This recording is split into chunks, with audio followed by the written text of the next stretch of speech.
Salut, je suis sur le montage de la vidéo pour les 400 abonnés. C'est avéré que j'ai fait une mise à jour il y a pas longtemps de mon PC, en tout cas une mise à jour Audacity. Et donc, il a eu la bonne idée de chanter mon micro en fait. Donc je suis désolé, mais le son est assez dégueulasse dans cette vidéo. Alors j'espère que ça vous dérangera pas trop. J'ai essayé de le travailler un petit peu, contrairement à d'habitude. Et j'espère que vous m'en tiendrez pas rigueur. C'est la seule vidéo avec laquelle ça arrivera, puisque les autres, j'ai rectifié ce problème. Voilà, encore désolé, en espérant que tu passeras une bonne vidéo. Sans trop le savoir, je vous ai déjà parlé de la 400e course de l'histoire de la Formule 1. C'était dans la vidéo sur Niki Lauda, mais j'étais pas trop rentré dans les détails. Contrairement à ce que je vais faire aujourd'hui pour fêter les 400 abonnés. Et si les autres courses paliers n'étaient pas des plus intéressantes, eh bien ce sera pas le cas de cette course, puisque elle va tout simplement avoir un impact sur le titre pour la saison 1984.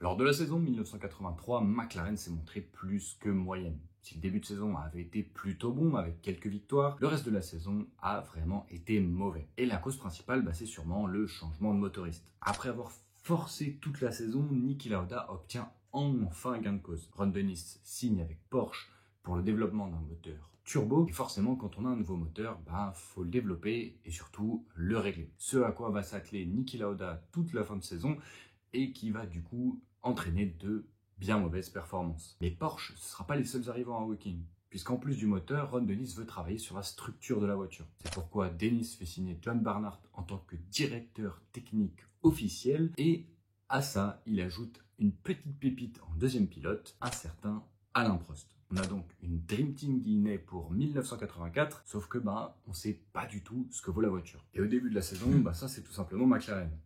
Oui, ils en tombent de leur chaise parce que ils ont entre les mains un avion de chasse qui, additionné au talent des deux pilotes que sont Niki Lauda et Alain Prost, va dominer les 6 premières courses de la saison, en remportant 5 des 6 grands prix. Malgré tout, le mois de juin va être un petit peu plus compliqué. Forcément, c'est dur d'être tout le temps au top et ils vont laisser 3 grands prix au cours de cette période, 2 pour Nelson Piquet et 1 pour Keke Rosberg. Mais ils vont reprendre leur marche en avant avec Lauda qui va remporter sa 3e course de la saison lors du Grand Prix de Grande-Bretagne et Prost sa 4e en Allemagne. À ce moment, Prost est en tête du championnat pour 4,5 points devant son coéquipier. C'est un très faible écart, mais le Français semble avoir l'ascendant sur Lauda. Le jeune loup, à l'appétit dévorante, espère bien augmenter cette avance dans le pays de son maître, en Autriche, qui sera le théâtre du 400e Grand Prix de l'histoire de la Formule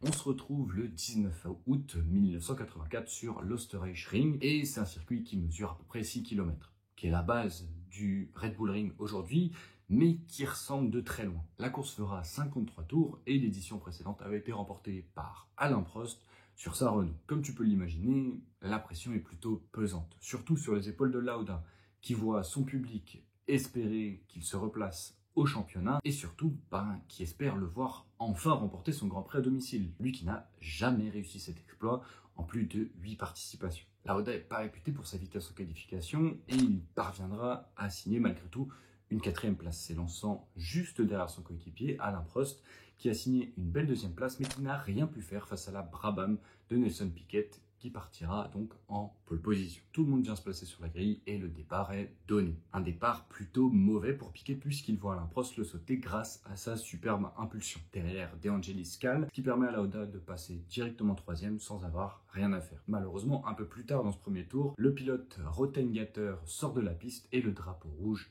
est brandi. Tout le monde revient donc à sa place sur la grille de départ et on relance une 2e fois la course. Cette fois, le départ va toujours mal se passer pour Nelson Piquet, mais grâce à un superbe freinage, il reste en première position devant Alain Prost. De son côté, Lauda va être bien plus en difficulté puisqu'il va perdre 2 positions face aux 2 Renault. Il se retrouve donc derrière, comme je disais, les 2 Renault et la Lotus de De Angelis. Bon, l'Italien va nullement résister à l'Autrichien et au 2e tour, Lauda se retrouve 5e. Le héros local va trouver la faille sur la première Renault de Warwick un tour plus tard avant de fondre sur Patrick Tambay pilotant la 2e Renault. Le Français tape très fort dans ses pneus pour justement maintenir l'Autrichien derrière lui. Le truc, c'est que forcément, en tapant dans ses pneus, il abîme ses gommes.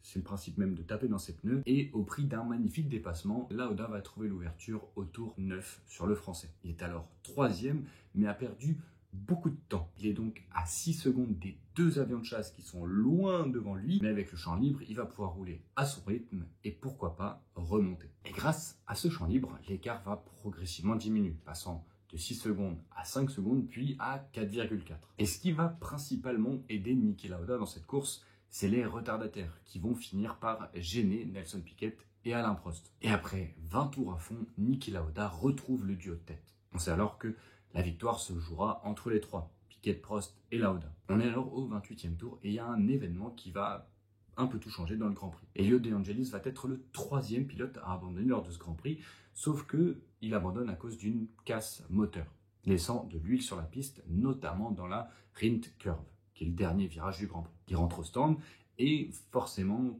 tout le monde sait que cette zone va être glissante. Sauf que c'est très compliqué de le voir à l'œil nu et on ne le remarque pas forcément de suite. Alors imaginez à 250 km/h quand vous êtes pilote. Et les premiers à se faire surprendre sont forcément les leaders du Grand Prix. Si pour Nelson Piquet, il va quelque peu perdre un peu le contrôle de sa Brabham avant de la récupérer, assez miraculeusement, pour Prost, l'issue est tout autre. Le Français glisse, perd le contrôle de sa MP4-2 et se retrouve dans le mur, étant contraint à l'abandon. Qui est alors deuxième du Grand Prix? Oui, c'est Niki Lauda, de façon assez improbable. Mais cette mésaventure avec l'huile laissée sur la piste par De Angelis a quelque peu augmenté l'écart entre Lauda et Piquet, aux alentours de 3 secondes. Mais à nouveau, les retardataires vont jouer à l'avantage de Niki Lauda, puisque Piquet va arriver sur des retardataires, et comme c'est le leader, en général, on dit que le leader est souvent plus gêné par les retardataires que ses poursuivants, puisqu'après, ils sont prévenus que les autres arrivent derrière. Donc Piquet va perdre du temps et voir Lauda revenir dans ses échappements. Malgré tout, entre être dans les échappements de quelqu'un et le dépasser, il y a quand même un monde. Ce qui fait que Lauda va rester plus de 10 tours derrière Nelson Piquet avant d'enfin pouvoir tenter sa chance au 40e tour. On arrive à nouveau dans la Rindt Curve et Lauda se place à l'intérieur. Manquant malheureusement de vitesse, Piquet parvient à garder l'avantage. Lauda se replace alors dans l'aspiration de la Brabham et attaque au virage 1 à l'intérieur, à nouveau. Mais au prix d'un freinage exceptionnel, à croire que Max Verstappen a appris de son beau-père, Nelson Piquet parvient à conserver l'avantage et la tête du Grand Prix. En tout cas quelques instants, car forcément, étant plus en difficulté à la sortie du virage, il patine et voit Lauda sortir de cette première chicane avec beaucoup plus de vitesse. À 10 tours de l'arrivée, Lauda est enfin en tête de son Grand Prix national, pour le plus grand bonheur de ses supporters. Ouf, on peut souffler d'autant plus que l'Autrichien y met vraiment un monde entre lui et Nelson Piquet. Mais à peine 2 tours après, Niki Lauda entend un bruit sourd dans sa voiture. Il vient tout simplement de perdre son 4e rapport.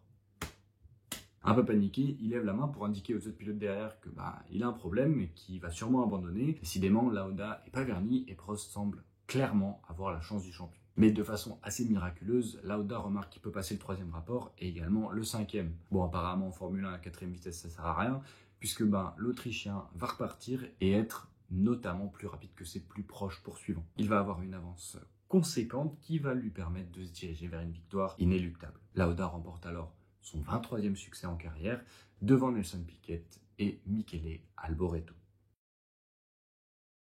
Grâce à cette très belle victoire, Lauda reprend la tête du championnat pour 4,5 points d'avance, c'est très précis, sur son coéquipier Alain Prost. On est à 3 grands prix de la fin et le suspense reste entier, sachant que Prost en plus va remporter le grand prix suivant aux Pays-Bas devant Niki Lauda, réduisant l'écart à 1,5 point, mais que le Français va être trahi par sa mécanique en Italie. Ça va être un gros coup de massue puisque Lauda va remporter ce Grand Prix et va avoir une première balle de championnat lors du Grand Prix d'Europe. Cependant, la pression va être vraiment très forte sur l'Autrichien qui va complètement perdre les pédales et terminer 4e, quand Prost va remporter sa 6e victoire de la saison. Tout se jouera alors au Portugal et au prix d'une remontée incroyable, Lauda va terminer 2e juste derrière son coéquipier et remporter le championnat pour 0,5 points, soit l'écart le plus faible entre deux pilotes. Et si Prost a remporté 7 victoires contre 5 pour son coéquipier et ami Niki Lauda, c'est sûrement la fougue du Français et sa jeunesse qui lui a malheureusement porté défaut. Le Grand Prix d'Autriche a été indéniablement un tournant de cette saison. C'est là où Lauda a fait basculer le championnat et a fait mal psychologiquement à Alain Prost. Pour conclure, ce Grand Prix est une illustration parfaite du pilotage de Niki. Calme, intelligence de course et surtout savoir prendre soin de sa machine. Des points que Prost n'avait alors pas encore développés et qu'il a appris malheureusement à ses dépens. La première place ne sert à rien si vous ne passez pas la ligne d'arrivée et mieux vaut parfois se contenter d'une deuxième place.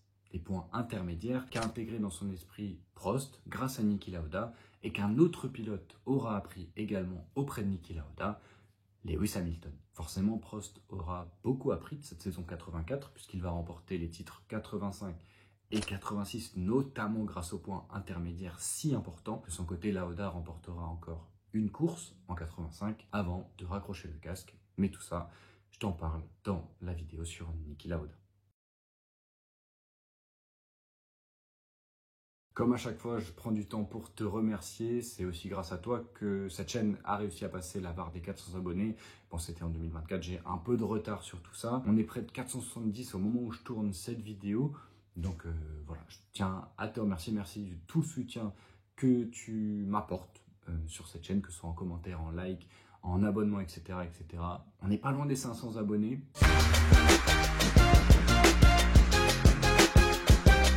Aux 500 abonnés, il y aura forcément la vidéo sur la 500e course de l'histoire de la Formule 1. Mais pour atteindre rapidement la barre des 500 abonnés et avoir la vidéo sur la 500e course de l'histoire de la Formule 1,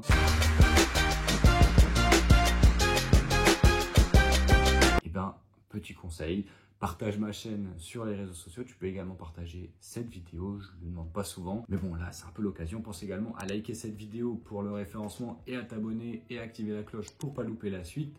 Dis-moi en commentaire ce que tu as pensé de cette course, si vraiment c'est pour toi le tournant de cette saison 84. Comme d'habitude, pense à faire un tour sur tous mes réseaux sociaux. Et si tu veux voir ou revoir d'autres vidéos, à droite et à gauche, ben, tu auras 2 autres vidéos que j'ai sorties déjà dans le passé que tu peux voir ou revoir. Et moi, je te dis au revoir et à la prochaine. Et encore merci pour les 400 abonnés.